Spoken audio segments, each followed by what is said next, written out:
అగ్రకుల అహంకారానికి బలైన పసిపాప మరణానికి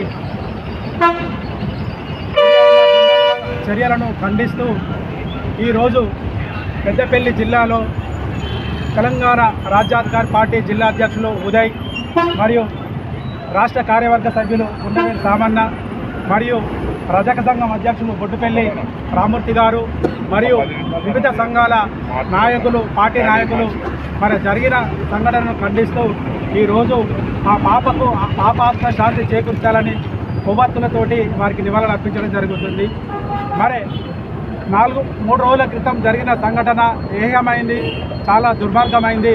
మరి ఒక బీసీ కులానికి చెందిన రజకులు గుడి లోపలికి రావద్దని అహంకారంతో వారిని ఇష్టం వచ్చినట్టు కొట్టడమే కాకుండా వారి దగ్గరున్న పాపను తీసుకొని కాళ్ళతో తొక్కి చంపడం అంటే మరి ఎంత నీచమైన, ఎంత క్రూరమైన, ఎంత రాక్షస చర్య ఇది. యావత్తు సమాజమే సిగ్గుతోటి తలవంచుకునే చర్య. ఇప్పటికైనా ఈ రాష్ట్ర ప్రభుత్వం ప్రజలకు అన్ని విధాల రక్షణ కల్పిస్తామని ప్రమాణం చేసింది.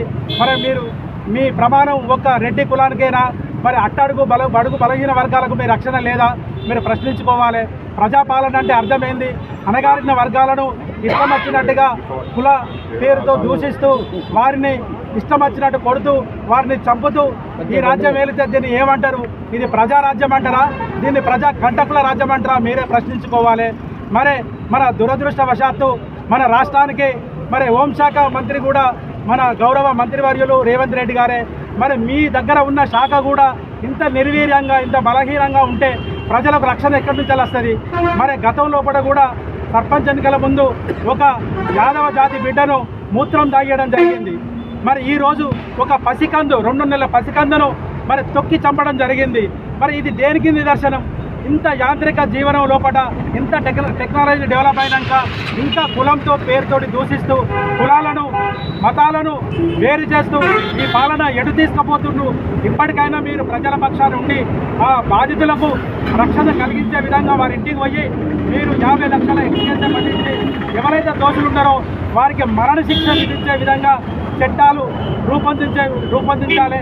ఇది కాలయాపన చేస్తూ మరి బడుగు బలహీన వర్గాలకు ఆవేశానికి గురి కావద్దని మేము తెలియజేస్తున్నాం. వెంటనే దోషులను శిక్షించాలి. దీనిపై ఒక సిట్టింగ్ జడ్జితోటి న్యాయ విచారణ చేసి మరి బాధితులకు న్యాయం చేయాలి. ప్రజలను రక్షించడానికి మీరు పాలన చేయండి. కుల అహంకారంతో ప్రజలను అణిచివేస్తే అది ఉప్పన ఎగిరి మీకు మీ పతనానికి దారితీస్తుంది.